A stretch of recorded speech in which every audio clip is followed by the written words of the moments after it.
Vous savez, les 8 équipes étrangères qui sont engagées dans le CHAN et logées dans les poules B et C discutent leur rencontre au stade Japoma et également ici au stade Omnisport de Bépanda. Et nous sommes juste à l'entrée réservée aux équipes et au personnel.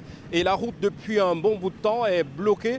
Circulation plutôt fluide pour décongestionner cet axe très fréquenté. Question de permettre aux équipes de passer de manière fluide pour éviter les embouteillages pour cette période allant du 16 et jusqu'au 7 février.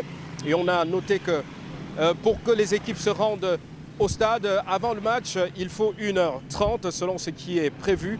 Un timing en temps normal que les équipes ou alors l'organisation devrait mettre en pratique avant de barrer la route, parce que hier, dimanche, on a pratiquement essuyé un incident au niveau de borne 10, c'est à l'entrée est de la ville de Douala, où la route avait déjà été bloquée à partir de 13h alors que le match s'est discuté à 17h.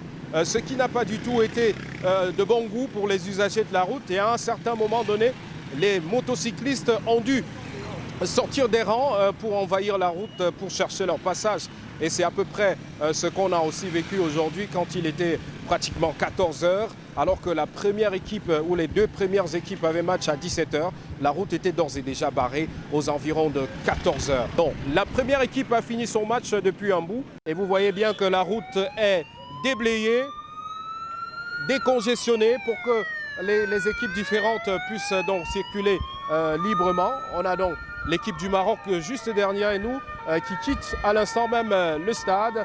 Et on a également l'équipe du Togo qui va suivre, ainsi que les officiels. C'est fluide pour ces différentes équipes et les officiels du CHAN. Depuis Bépanda, Yasser Trésor, Tanon et Henri Chinda pour Canal 2 International.